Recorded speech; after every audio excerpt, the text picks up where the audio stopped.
call the meeting to order at 5:30.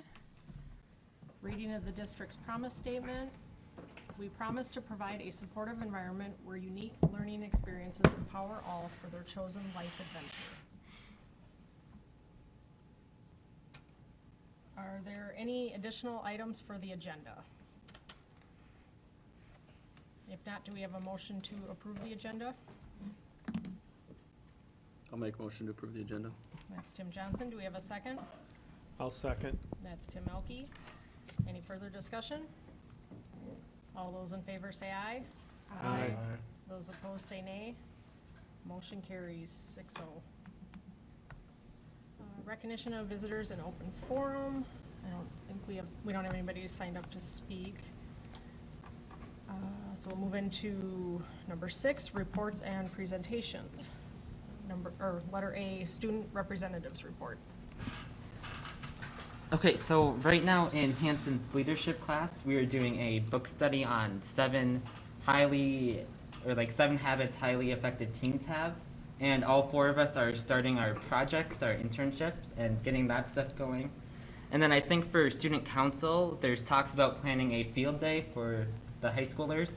And we're hoping to do that, I would think like late May, like last year, and hoping to have it like an all-day thing. What, you guys did it last year, a field day? I think so, yeah. What was some of the things that you guys did? I think we did like kickball and, like spike ball maybe, Okay. and horseshoes. It was just down at the facilities. Oh, fun. Any questions? I know there'll be, Grant had sent me an email today asking about interviewing the next group of kids for next year, so they plan on doing this again next year, which is Yes. good. So, okay, all right, and like I said, if you have any other questions or anything, you can bring them up throughout the meeting. 6B, special education report. Heather. Hello. So today I'm going to talk a little bit about what we have had to do in special education over the course of the past 2 years, so not this current school year. I don't think I was here last year, and so I looped in March of 2020 to the end of the year, and then last year in terms of special education due to COVID-19, and making sure that we provide FAPE and follow the letter of the law in IDEA, which is Individuals with Disabilities Education Act. So I have a report for you. I will share it with you, and then I'll send an electronic copy to Jeremy so he can send that to you, because I do have some links in there of different resources in case you're wanting to learn more about special education. So when we look at COVID-19 and the shutdown in March of 2020, Walls gave us, I think it was about 2 weeks, to revamp our curriculum and our presentation of that into a virtual digital type way. The other thing that special education teachers had to do was meet with every family on their caseload, talk to every parent about the special education services and how they were proposing to present those or provide those special education services through distance learning, and then needing to, in special education, we write everything down, so they needed to present to the parent a written addendum, is what we called it. Different districts around the state were doing different types of things, and so we tried to do the most legal but reduced paperwork as possible. And so we did a document called an addendum, and that just outlined all the special education services and how we proposed doing those, as well as any changes in accommodations. If we needed to delete some because they weren't applicable through a virtual classroom, or if we needed to add some because we are in a virtual classroom. So they had to go through all that. They then not only had to type up that addendum, but they also had to do the typical prior written notice, which outlines why are we proposing this. There's 5 questions that they have to answer. And so staff had to do those 2 things before or as soon as possible so that we could get signatures and we could move forward once we resumed education. There were some families across the 4 districts that declined or said no to our proposal that was discussed, and so then they had to regroup and convene a whole IEP team meeting to talk through the disagreement and develop a new plan. So that was March 2020 into the summer.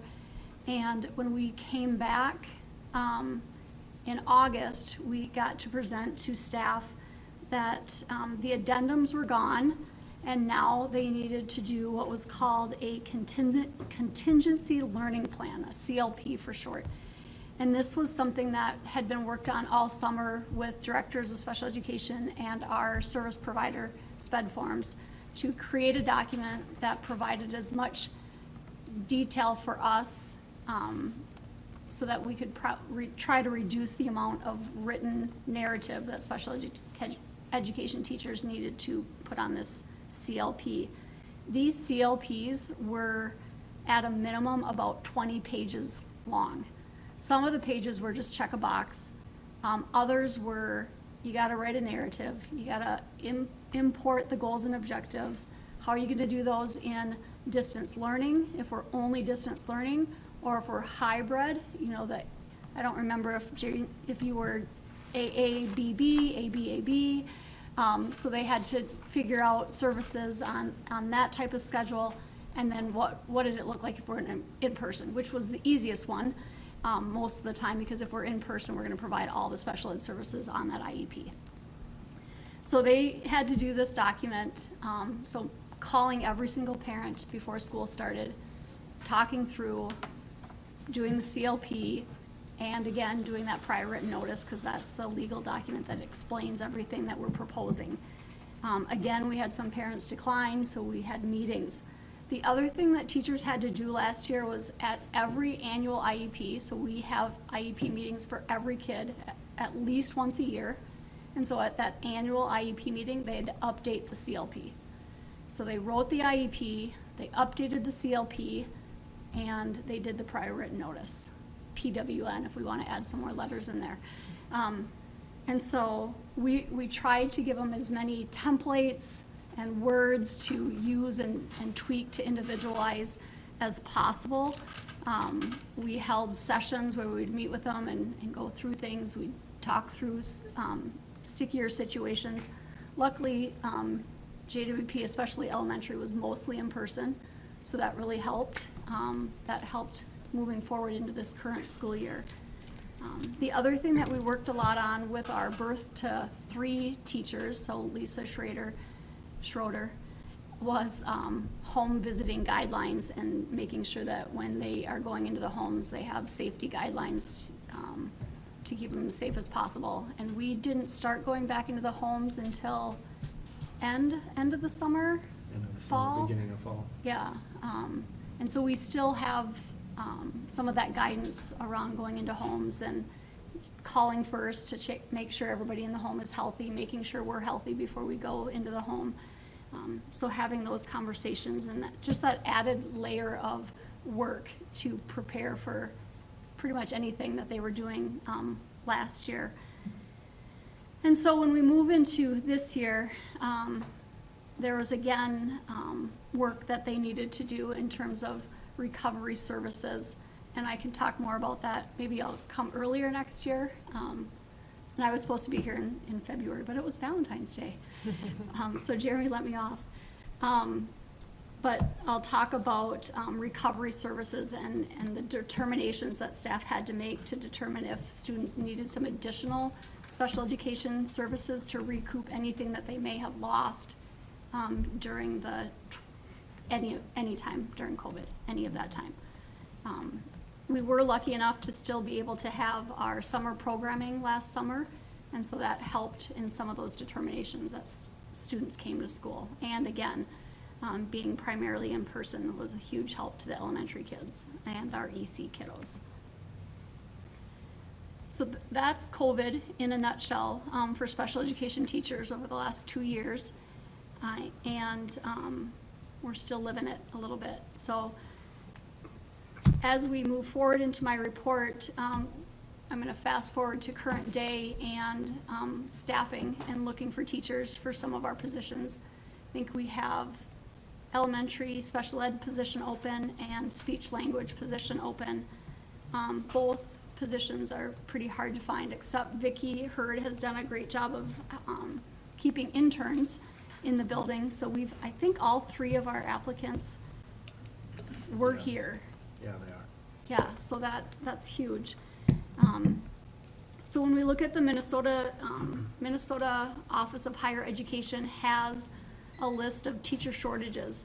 And I just pulled special education. I do have the other core areas. But when we look at special education, ECSE, early childhood special ed, developmental delay, EBD, learning disability, academic behavior strategist, so ABS, which is kind of a big umbrella of covering disabilities, autism, adaptive phy-ed is hard to find. And so we are pretty lucky because we have all but 1 teacher is fully special ed licensed, and the other teacher is on an out of field because she's an elementary teacher. And so we are so fortunate. Last year, I think we were 100% special ed staffed. Yeah. So we're so fortunate in this district not to have someone with a 4-year degree, not in education, with no background in education and classroom management, which is always huge. But our out of field this year, she's learning about special education paperwork, and that tends to drive candidates away when they get in and have to see all the paperwork that comes along with special education. We are fortunate in our 4 districts that we have a special ed case facilitator who takes on a portion of that paperwork, but writing the individual education plans, doing progress reports on kids every time gen ed does a grading period, special ed does a grading period, through progress reports. There's lots of paperwork. And we always talk about making sure that everything that you talked about is in that paperwork. Because it's very easy for a parent to catch us on something or to disagree or say we didn't do something that we said. And if we have it in our paperwork that we talked about it, that usually helps us work through that problem. So lots of teacher shortage, as I'm sure you know, and in non-special ed areas as well. The Special Education Association, so MACE, Minnesota Association of Special Education, which is my organization, we have 4 main areas that are part of our legislative update or our platform. The first is educational efficiencies. There's 2 areas that we aren't able to close programs due to open enrollment being, we always have to take kids in early childhood and in 18 to 21 programs. And so if our numbers are on the cusp of needing a new staff versus not, we don't have the right to close early childhood. We have to keep it open regardless of the number of kids coming in from open enrollment purposes. And so that can be hard on districts to try to find staff when early childhood special ed is an area of shortage. And so they are looking at the legislators to look at possibly allowing us to close to open enrollment in that area, as well as 18 to 21, which is a program that is housed at Waseca through Southwest Metro, our associate members with that Heather, district. can I ask a quick question? Oh, sure.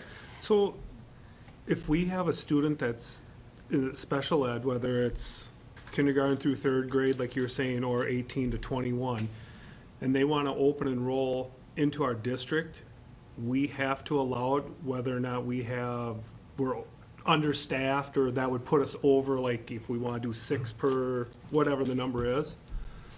We cannot close early childhood, and we cannot close 18 to 21. Even if they're not in our district? Correct. So what this is saying is we are going to, the legislator saying, please allow us to close open enrollment when our numbers get high. And just to go off that, so if the average student wants to open enroll, non-special ed student wants to open enroll, I thought we could close that enrollment for them, but we can't close it for any special ed. No, we can close it for kindergarten through age 18. Yeah, like the Grade normal 12, K yep. through Grade 12 Grade roughly. We can close that, it's gotta be closed to everybody, Yep, but early childhood special education, so birth to age 5, we cannot close. so We somebody have from to another allow- district could just say, well, we like your district better, so no matter if you're booked or not, we're gonna- Correct. and you're Yep. gonna have to accommodate us. Yes, same with 18 to 21. Okay, I didn't know But that from before. kindergarten through 12th grade, we Yeah, can. I guess I never knew that So before, it, so. it is not an acceptable or usable excuse, for lack of a better word, to say we don't have staff.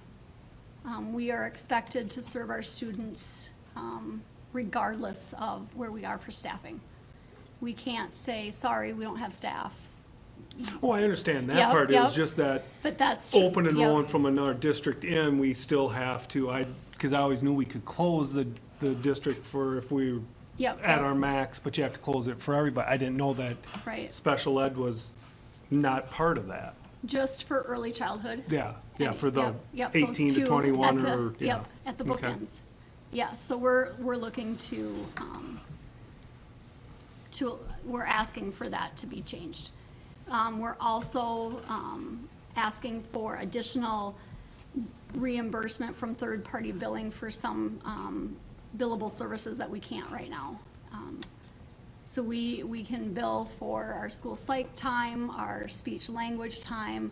We cannot right now for social workers, and so that's the piece that they are going at to try to get us to be able to bill for social workers.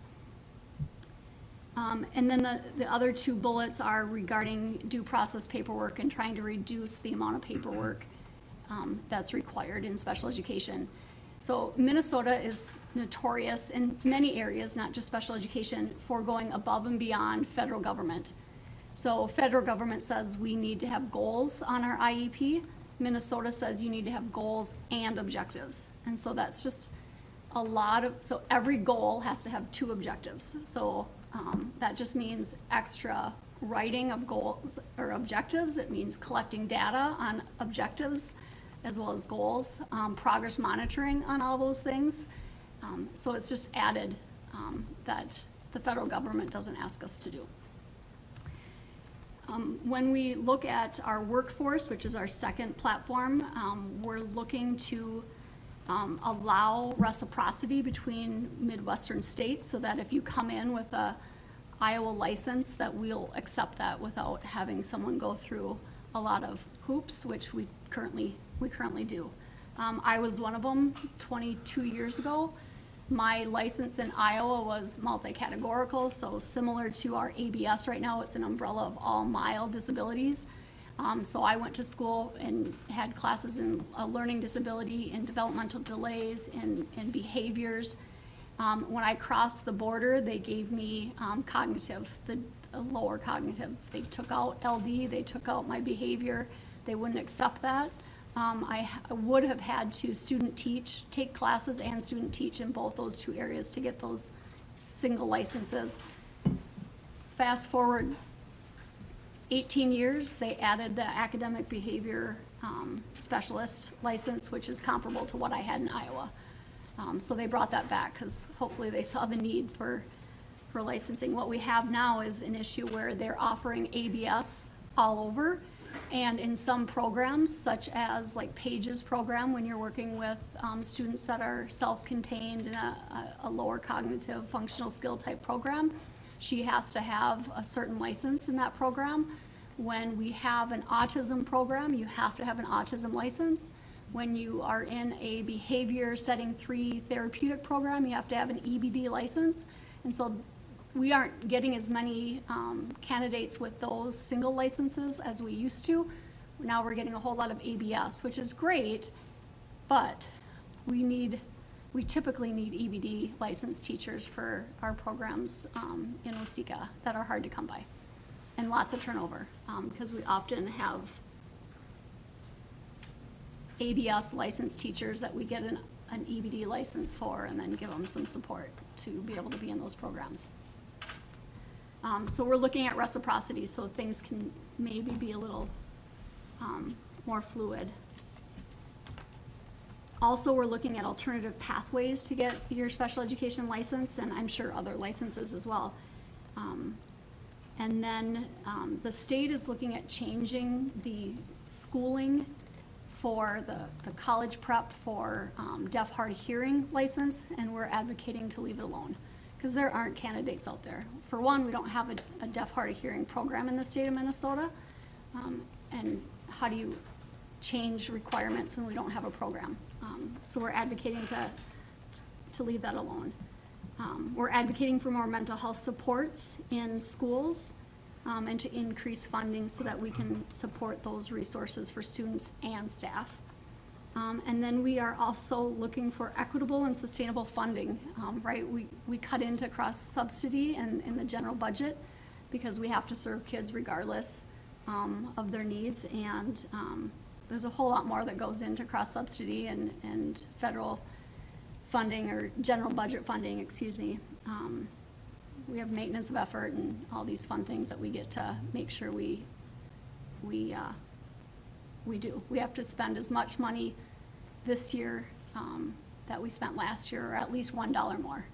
And so there's rationale for if we don't, like let's say we have a teacher retiring and we hire an incoming candidate, right? That difference in salary can be some of the justification if we're not spending the same as last year. So we keep track, Angie Lund, the administrative assistant, and I keep track of all those things on a spreadsheet so that we can make sure, because we do it for 4 districts, so we have lots of documentation. The data that is on this next section that you'll get is from last year again. So last year we had a total enrollment, public and non-public, of 840 students. We had 178 of those students were receiving special education services. So last year, JWP's average was 18.8% of the population is receiving special education services. And that's up a little bit from 2019, and back then it was 17.14. State average last year was 16%. We have come down a little bit this year, right? We came down a little bit this year. But state average also went down just a skosh. So we're not too far off. We do see a lot of referrals in early childhood as well as our K-12 from Mankato Clinic. Lots of referrals and therefore initial assessments. And so that's part of some of the reason, not all the reason. And then there's a chart on there over the 5 years of our child count where we slowly were going up in 16, 17, 18. We had a dip in 19, and then we went back up in 2020. And I think we are back down by 10 or so students current year, something like that. Yeah. We just talked about that. 10 students, or 10 percentage points, wasn't it? No, it was 1 or 10 students. 10 students, but our enrollment is up. Yes. So that changed it too. Yep, for sure. The next section of the report is looking at physical holds and seclusion data. I report seclusion data to the state 4 times a year, and seclusion is not allowing a student to leave a space or shutting them in a room and not letting them out. So there are some school districts that have seclusion rooms where students go to compress and decompress and process, and some of those doors have locking features, and we don't do that. We don't have that.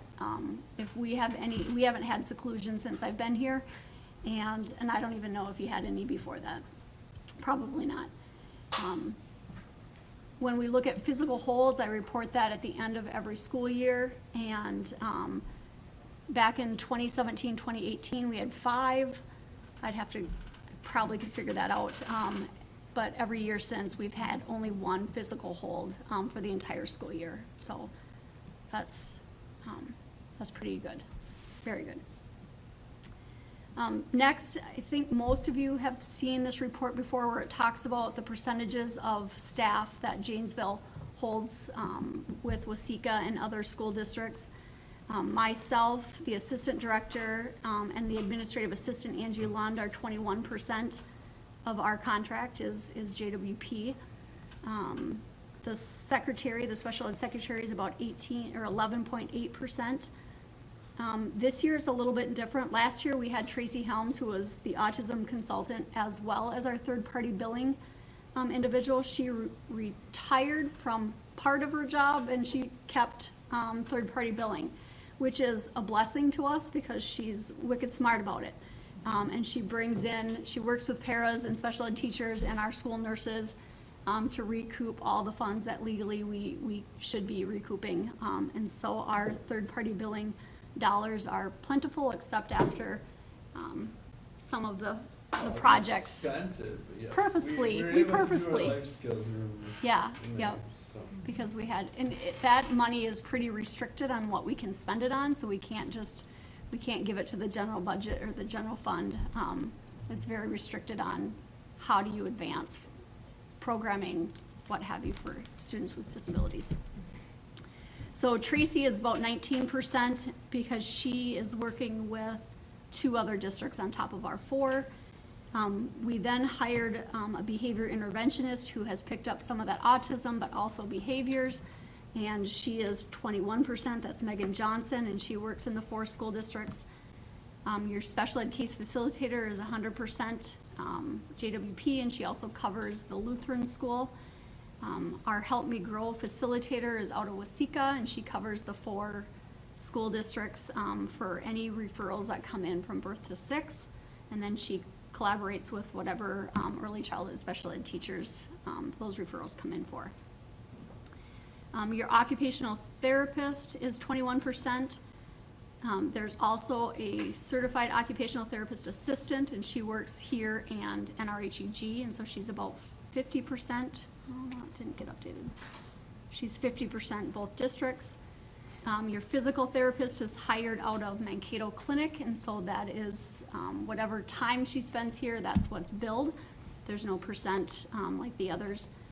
Your speech pathologist, you have 2 are hired from the district. Your adaptive phy ed teacher is hired from the district. Deaf, hard of hearing, you gotta think about who that is. Amy Niels is out of Yes. South Central Service Co-op. We hire, we have a contract with them for deaf, hard of hearing. No, she's vision. She's vision. She's vision. It's Nicole out of, we contract with MVED, Minnesota Valley Ed District, for Nicole. I think we have 1 student. Audiology and vision are out of South Central Service Co-op, and then we have a physical health disability consultant that's out of west of us. I can't keep them all straight. Jackie Madden, Yeah. drawing a blank. So all those services, and I wouldn't be surprised if I missed someone. The last section here is just Governor Walls's priorities that he put out, and I should have looked to see if these are updated, but he is looking at increasing the per pupil formula by 2%, which would be helpful for the general fund, reducing special education and EL cross-subsidy, which would be a celebration, increase teacher recruitment efforts and mentoring, which is needed. Trying to get teachers or try to get individuals to go into the field of education is really tough right now. I am part of an organization with Mankato State, Winona State, St. Cloud, Cedar of Minnesota, and Cedar stands for something, but I can't remember. But they all have come together with local school districts to work on how do we recruit teachers, and then once we have them, how do we mentor them so they don't want to leave, that retainment. And so we have met a few times virtually, and we will be meeting at the end of April up at St. Cloud to bring all the different organizations together to really hammer out how can we provide a program for mentoring teachers so that we can keep them in our districts. And I know there's other organizations that are doing similar efforts. We have worked on Grow Your Own Teachers, and so St. Thomas School District, St. Thomas College has worked with Southwest Metro, which we're associate members of, to provide less cost, fewer credits to get teachers licensed. But the paras have to, so it's for paraprofessionals, They need to have at least a four-year degree to even get into the program, so they can just work on that core 2 or 4. We haven't had anybody take us up on it, so I'm not overly familiar. Governor Walz has talked about providing additional funding for meals for Minnesota students, because I don't think federally that meals are gonna be free anymore. And then expand access to pre-K services for our students, because we know early intervention is the key to success and getting where they need to be and meeting those milestones. For special education, our goals continue to be looking at inclusive practices and getting students with disabilities included with their non-disabled peers and access to general education teachers. We will again be working on looking at our students who qualify for speech, our white students that qualify for speech services. We got what's called a year 1 letter that we have too many students identified as white receiving speech. It's a whole formula, and we often disagree with it. But the year 1 is just a heads up, here, you're a little high. You can work on it if you want, if you don't. But if we hit year 3 and they don't go in order, it just depends on our numbers. If we get a year 1, a year 2, or a year 3 letter. If we get a year 3 letter, we're moving 15% of our 611 and 619 funds into a pot of money to use to work to get our speech numbers in line with what the state average is looking at.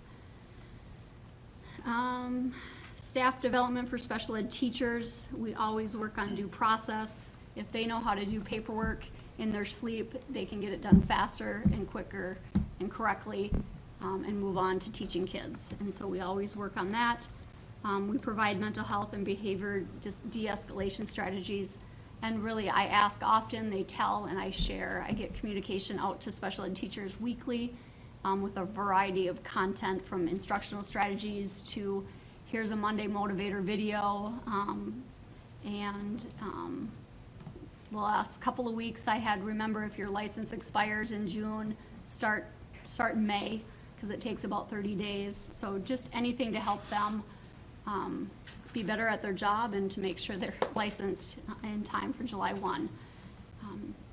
And then we also are working with our special ed case facilitators at criteria for qualifying for special education to make sure we aren't qualifying too many, but yet making sure we get the students that we need to get to meet our obligation of child find.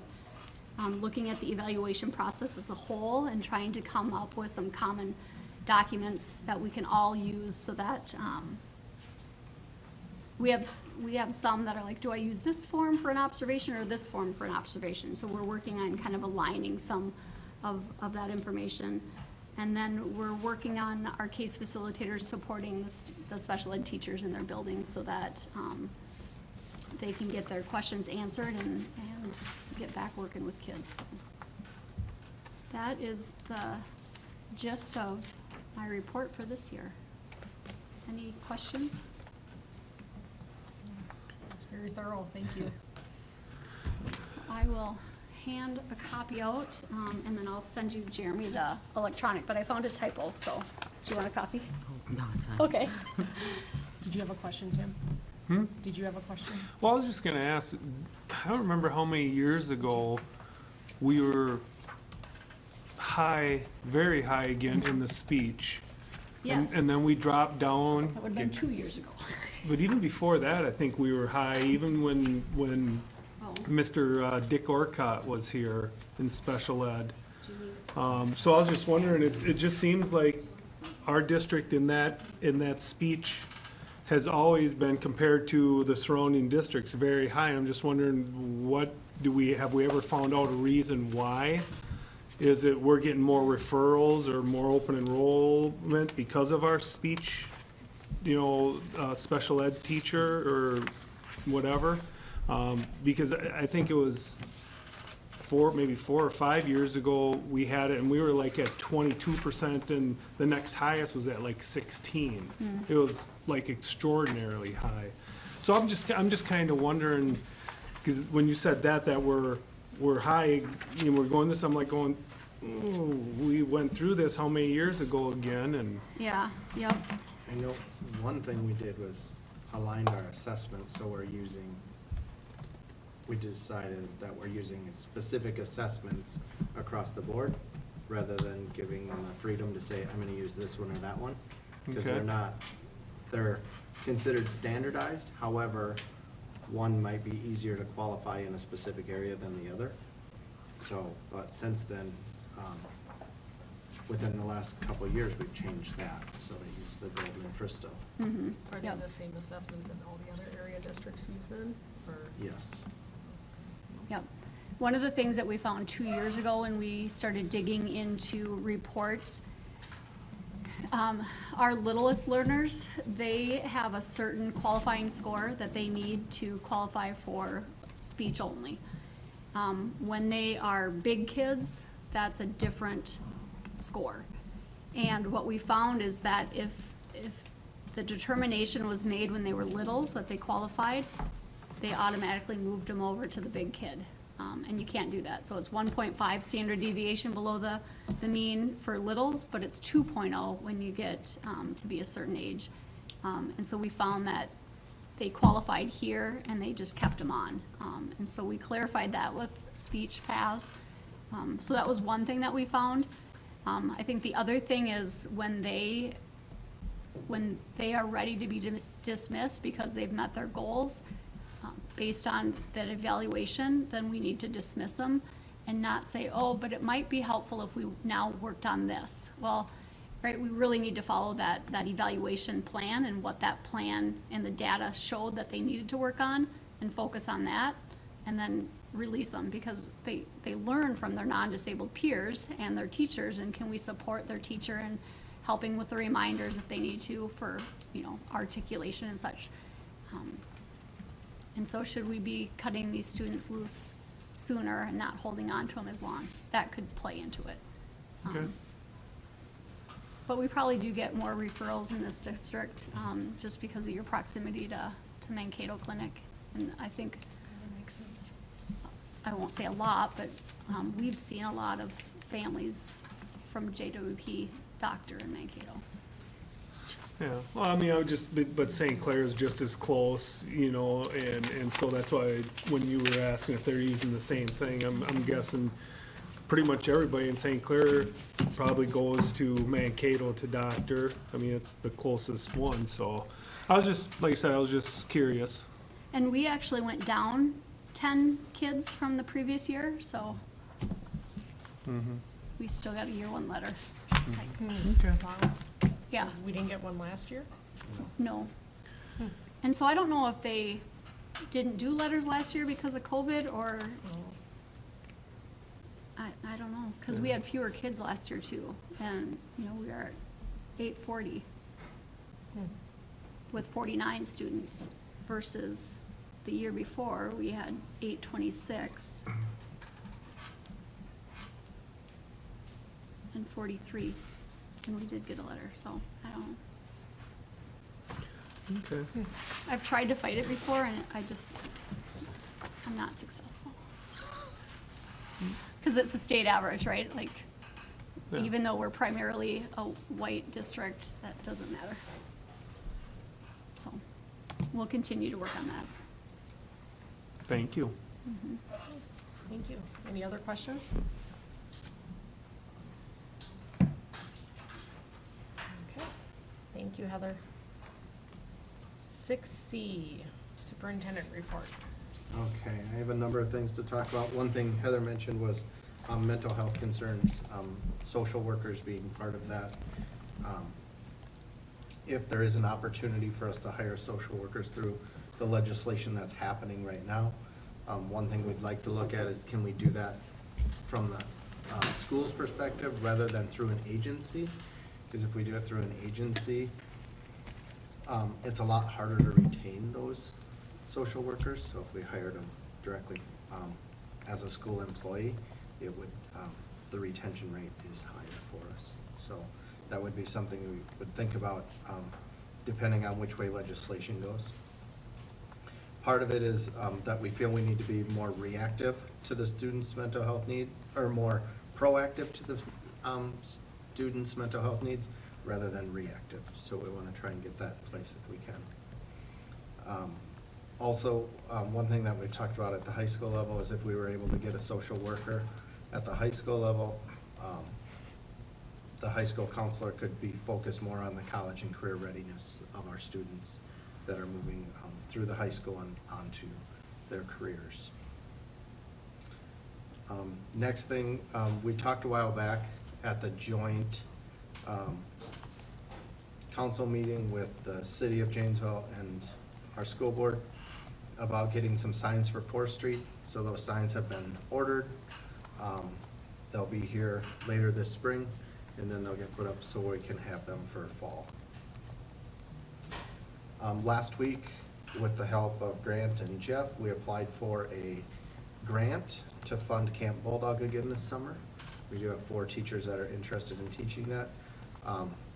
That's all the farther we've went is the application. We'll wait to see if we get the grant, then we can move forward with students for that.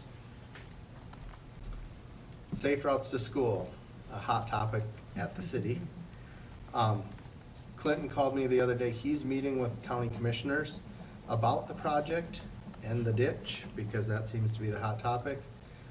There's been discussion about moving the ditch even, redigging it over a little bit so they have enough easement from Sexton's so they could put the path on that side.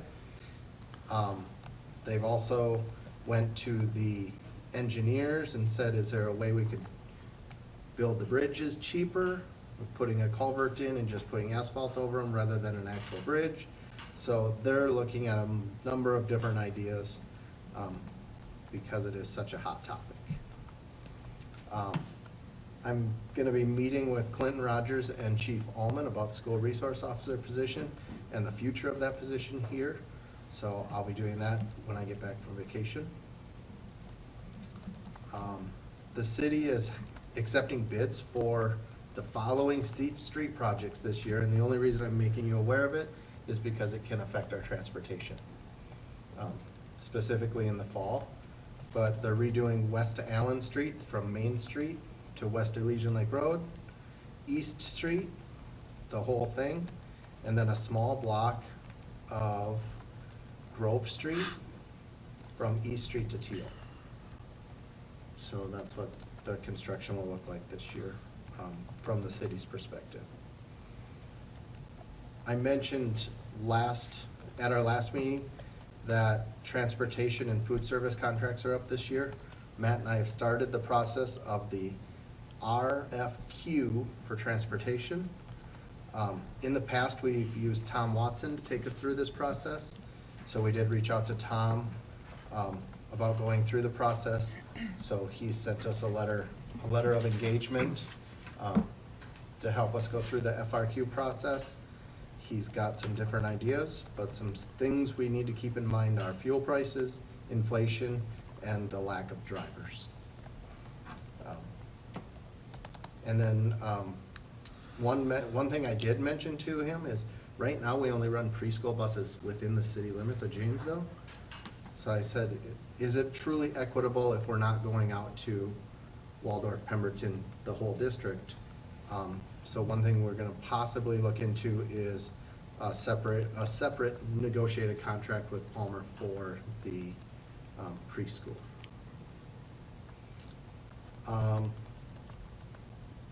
One thing I want to talk about with construction, there's a couple different things.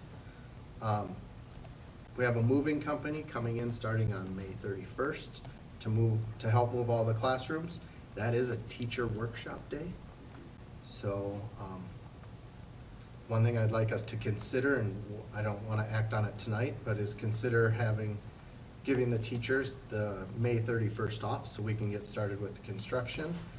And then at some point during May, to pay the teachers up to 8 hours to get the rooms ready for summer, to be moved, and grades completed before the students leave for summer. So just 2 things to consider that we'll talk about next month so we can make that formal announcement if that's the direction we go.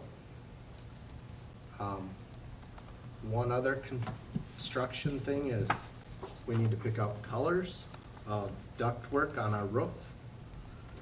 And these are the displacement chilled beams, so they're in the ceiling. So you basically, I would guess we're gonna want it the color of the ceiling grid, which is white. But as far as the roof, we get quite a selection to choose from for colors. Now, I looked at this picture, we will not have any ductwork coming down the side of our building. It's all on top of the building. So nobody's gonna pay attention. Nobody's gonna pay attention. No. But I don't have the artful eye. When looking at the roof of our building, I would say blue, because then if you look from the top down, our playgrounds are blue and white. And then blue would be a school color, so just a thought. Does it matter if it's a dark color versus a lighter color for heat versus? Doesn't matter. Two other things. I'm signed up for Phase 3 and Phase 4 workshops through MSBA, so that will complete that goal for me. After I complete those two trainings, and then I will be out of the office next week on vacation with limited accessibility. So if there is inclement weather, Mr. Adams will be in charge of that. If anything major comes up, please contact me. So I'll still have my phone, but I don't know how well it will work on our cruise, so.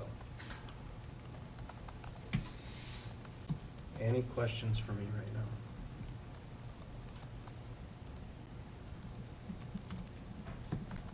Thank you. Budget information. Enrollment update. Anything new to report there? Enrollment seems to be staying pretty steady. Yeah. We lose a couple kids, then we gain a couple kids, so, right now we're at, pre-K through 12, we're at 728. Last month, we were at 727, so like I said, gain a couple, lose a couple. Seem to be staying around that 670 mark.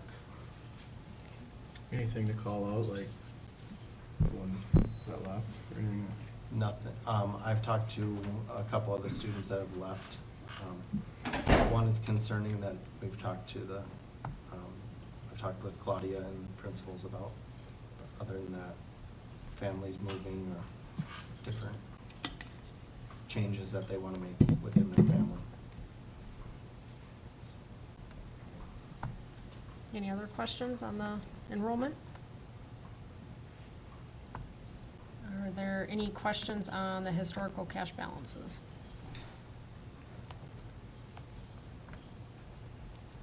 All right. I was just gonna make Oh, a yep. comment on that. As you can see, we're down from where we were last year. But I also just claimed after, February, I claimed the fax grant, so we'll be getting that $250,000 here shortly, as well as some of the federal dollars. So next month, I would anticipate we'd see a much higher balance again, kind of more of the trend where we were before. So in case anyone was watching that kind of go down, I was. Yeah. Well, and I don't know if people noticed or not, but each amount that shows is for each February of those years, Mhm. so that helps. All right, thank you.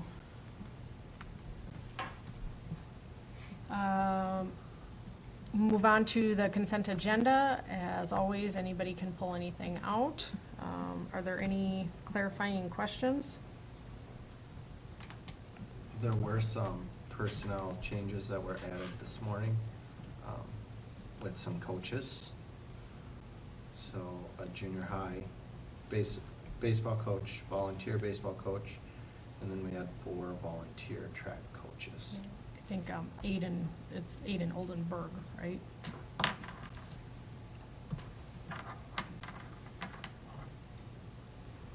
And then the only other question I had was, I was just wondering about on the finances, the Jamie's pub amount of $1,000. Do we know what that was for?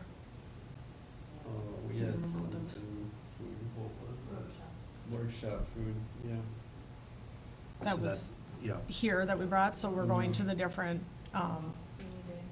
Yeah. Nice, okay, good. So we've tried to go to the different communities to get catering. When we have food here, we try to go to different Okay, places to get the catering done. good deal. Any other questions? If not, do we have a motion to approve the consent agenda? I'll make a motion to approve the consent agenda. That's Tim Melky. Do we have a second? I'll second. That's Kendra Hain. All those in favor say aye. Aye. Those opposed say nay. Motion carries 6-0. Old business. I was gonna mention I was gonna Oh. abstain, but I thought you were gonna ask for a discussion. So, Well, you don't discuss the consent agenda, so, Oh. but you want to abstain because of yeah, the. because I'm okay. on the list. Yeah. Oh, and I probably should have too. Oh, Mike's good on there. point. Yeah, we have 2 abstentions then. So motion passes 4 with 2 abstentions. Okay. Old business, audit RFP results and recommendation. I'm assuming, Matt, you'll Sure. discuss that? Yep, so kind of what we talked about at the study session, but sent out RFPs to these 4 companies, got results back. The 3, I guess, more larger firms were all pretty much in line with each other, and then as I predicted, Burkhardt came in kind of with their smaller fee that they kind of promised, being a regional offering. The only thing I noted, I did do kind of that growth analysis, so if you're looking, their fee is rising faster than the other people had estimated, but I talked to Greg about that briefly, and he said that, it's not like we can extrapolate that forever, we'll work on, but I still think with all that considered, Burkhardt seems to be the choice here. They do good work. I know Laura, you have a relationship previous as well, and seeing the savings even from what we paid Ide Bailey this year to do the audit. So that would be my recommendation, but I'd be willing to talk it over with anyone. What's your relationship with them? As the gambling manager for the Rotary, we went with them, and I think the fire department did too, and they're very thorough, very good with what they do, so I would highly recommend them. I spoke with them as well, kind of just, seeing when they could fit us in. It sounds like they'd be able to accommodate kind of the same time Ide Bailey did it, so it's not like we're getting July or October or, the tail end. The only thing they mentioned is that they said they typically might spend a day longer than Ide Bailey would out here, especially that first year, but the first year of a new audit is always longer just with all the documentation. You get to roll some of that over as you get on in years, but that first year you gotta document all the who does this and what do they give it, approval here, and so it definitely takes a while that first year, but.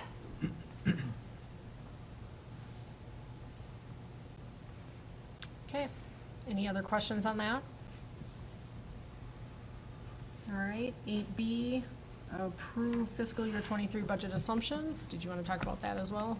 Yes, so, when we presented it last time, we had kind of the yellow areas we were looking to update, and now that kindergarten roundup is, concluded, we're able to kind of present the rest of it here. Nothing's changed until you get to the, pupil units. So, right now, we have the, budgets, or we're proposing to have it set at 655, which is 5 more than we budgeted last year.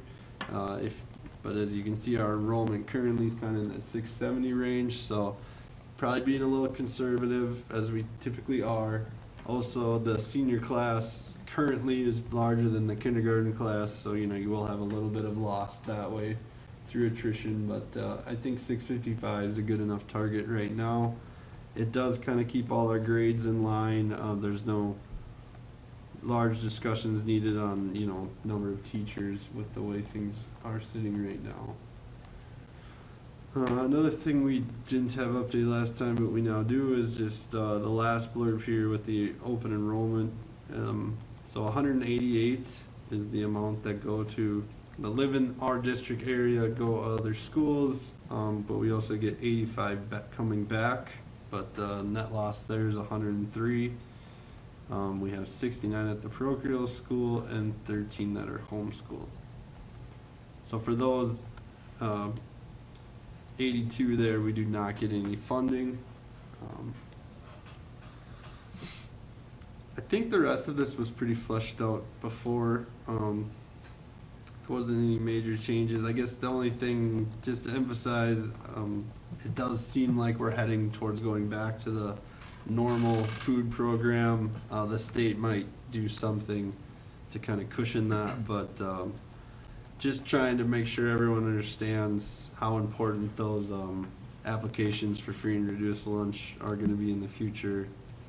A, to help them out, but B, there's a lot of funding that's tied into that. So as we move back to that, we'll have to make a good effort to get the word out. Do we know when they're gonna make their final decision on, cause I've been reading about it Right. where he's pushing to have all Yeah. that, but do we have I mean, it has to be done before the end of the End of the legislative session. legislative session, so. Cause that's May- gonna be a mid-May. big thing we're gonna have to make sure we communicate to all families if all of a sudden they're gonna have to start paying for breakfast and lunch and all that stuff. Absolutely. Right. I know right now the current program ends, June 30th. So And that would we even affect typically. the summer stuff then, Right, and too. we had done some summer, now that we were able to. Before that, we never had the numbers to get, we ended when school ended, so Mhm. I'm not sure where that puts us for this summer, if we will do that June and then stop, especially with Sarah's turnover and trying to figure out where Taher's at, so we'll definitely have that discussion and see what's best. But not aware of all the details, and of course legislation right now is flying every which direction, so. But yeah, I think that's all we need to discuss on this one. So for the debt service, the 2014 bond that we could have paid off last month, is that something that we want to continue to discuss if we want to do that? Right, yeah, we can definitely have that discussion. If you would have looked at this last year, we could have saved, I think I had in here like it was 100, I don't know, 5 or 7, something. But we did make the payment, so obviously that interest has already gone out the door. Yeah, we could definitely talk about, as I frame out the budget, look at what that might look like. Paying that $695 is what we would owe. And I can talk to Kelly Smith as well, just kind of get his advice. The interest on that bond obviously isn't a large number, but, if it's something where, especially with the projects going on, seeing kind of where that cash balance goes, if we have excess reserves, the bank's not giving us anything, so definitely a good thing to look at. I know we also talk about the levy and how that can, so, taking them off the levy roll, what that might do. But, yeah, good discussion to have, good, thanks for bringing that back up, Yeah. so. Okay. And just because you had brought up about, or maybe it was you, Jeremy, I can't remember now, the food service, how did the meeting or what happened with Taher when you guys were meeting about the staffing? Just, I know we talked about. Yeah, we had a meeting with Jamie, the vice president of Taher. Yeah, something like that. Met with him. They did bring in a new chef for us to take Sarah's place. It sounds like it'll be temporary until they hire somebody full-time for our school. Her name happens to be Jamie. She's a chef, comes to us from Claremont. So I met her briefly on Friday. I think Matt really did also. Yeah, they It just sounds stopped like they're gonna try and keep everything very similar to the way Sarah was running here, so. Okay, all right, thank you. So Donut Wednesday gets to stay, it sounds like. My daughter loves Donut Wednesday. Your daughter's not the only one. All right. And then the additional considerations, I noticed that pretty much everything you were putting it back to normal. Right. So, that's Yeah, good. Yeah. COVID's just hard to predict, Yeah. and with everything moving, I mean, if we get it more fleshed out mid-year where we know what we're doing, then we can definitely revise like we did this year as well. But for now, I think keep it simple is sometimes the way to go, so. Okay. Any other questions? Okay, so this one we approve tonight then? Yep. All right, so do we have a motion to approve the fiscal year 23 budget assumptions? I'll make a motion to approve the fiscal year 23 budget assumptions. And that's Tim Melky. Do we have a second? I'll second. That's Tim Burke. Any further discussion? All those in favor say aye. Aye. Those opposed say nay. Motion carries 6-0. 8C, update on school board vacancy. We have appointed Sherry Dashner to the board vacancy, and will be set to start April, was it 18th? Our next regular meeting, so. That was sent out to, it was put on Facebook, sent out to all staff, and then there is a press release that's been sent to the Janesville Journal and the Waseca County News. Thank you. Any questions on that or anything? All right, 9, new business. Approve Burkhart and Burkhart for the fiscal year 22-24 audits. Do we have a motion? So moved. That's Tim Johnson. Do we have a second? I'll second. That's Kendra Hain. Any further discussion on that? All right, all those in favor say aye. Aye. Those opposed say nay. Motion carries 6-0. 9B. Did you want to talk about that at all? I can, yeah. I'm looking for approval for Jeff Adams as the elementary principal for the 22-23 school year and further for that matter. He's been doing an awesome job building relationships with the students, the staff. It's been a pleasure to work with him. So I'd like to take that interim tag off from his title right now and assign him as elementary principal moving forward. Any questions? All right, if not, do we have a motion? I'll make a motion to approve Jeff Adams.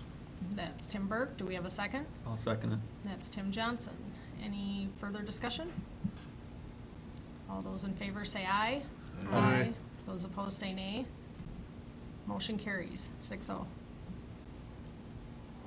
Approve the addition of a birth to 2 ECSE early childhood education coordinator position. Did you want to talk more about that? Yeah, we had a group of teachers and staff come in at our study session and talk about this. We talked about the funding portion of it. So after having a cabinet meeting this morning, Heather asked me to make a couple changes to it, so I did talk with Matt a little bit. So if you look at the first column up there, what we did is we just took what we're currently paying our birth to 5 position which is $74,500. And what we want to do is basically split that into 2 positions. So we'd have the new birth to 3 position, which would also be our early childhood coordinator. And the reason we're using $74,500 is that's the total package of what that teacher costs right now. We just want to have just a number. She's got 5 years experience, so if we hire somebody with 5 years experience, that would be the package they would receive. If we hire somebody with less, obviously it's going to cost the district less. So overall, if you look, 62% of that person's salary or total package is reimbursed by SPED. 13% would come out of the general fund, which would be $9,685, and then community ed would cover 25% of that position, which would be $18,625. Along with that, we would still have a 3 to 5 ECSE position. So really, we're increasing by 74,500. However, we get reimbursed for 46,100, and then 18,625 would be taken out, or would be paid for from community ed. So therefore, overall, what this position would cost the district out of the general fund would be just shy of $10,000. I know the numbers can move around a little bit.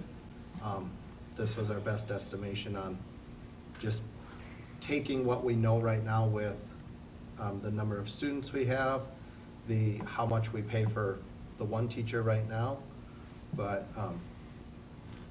looking at it with Matt, Claudia, Andrea, Jeff, and Wendy to figure out the best number we could give the board right now to try and move forward with this position. Right now is the best time to post for these positions because this is when all the postings are coming out for the next year.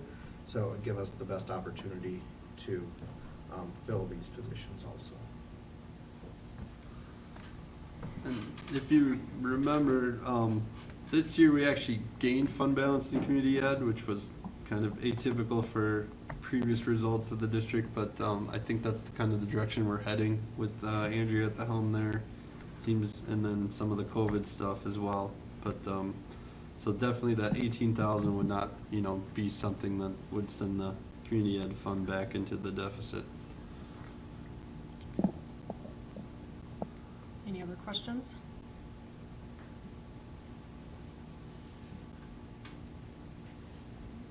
Okay. If not, do we have a motion? I'll make a motion to approve the addition of a birth to ECSE Early Childhood Education Coordinator position. That's Tim Johnson. Do we have a second? I'll second. That's Tim Elke. Any further discussion? Not. All those in favor say aye. Aye. Those opposed say nay. Motion carries 6-0. I'm sorry, instead of birth to 3 ECSE or birth to 2? Great question. Oh, Because it's birth to 2 when they're home, but as soon as they turn 3, they come into the school. Okay. So there can be some overlap in there. So for the motion, we wanted to say birth to 2? Yes, Okay, thank you. yes. okay. Before I move on to any donations and stuff, Deacon, did you have any questions on anything or anything you wanted to talk about? Nope. For anything? Okay. Just want to make sure I. How do you like donut day? I like it a lot. Okay. Just checking. Okay, all right, 10, resolution accepting donations. I'll read off the donations here. We have a $1,000 donation from the Janesville Area Chamber of Commerce for 2 scholarships.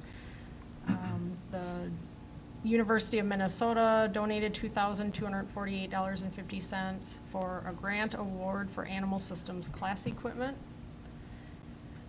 The Janesville Rotary Club donated $8,000 for scholarships. The Janesville Rotary Club donated $1,545 for a mobile pitching mound. And the Janesville Rotary Club also donated $1,500 towards the FFA program. Judy Krautbauer donated $500 towards a scholarship. And Joe Finley Family Scholarship Fund donated $4,459.06 towards the scholarship fund. Any questions on that? All right, if not, do we have a motion? I'll make a motion to approve the donations as read. That's Tim Elke. Do we have a second? I'll second. That's Tim Burke. Any further discussion? All those in favor say aye. Don't we do a roll Oh, call? yep, sorry. Burke, Yes. Johnson, Yes. Kane, Yes. Cahill, Yes. Elke, Yes. Size. Yes. Motion passes 6-0. All right, number 11, upcoming meetings.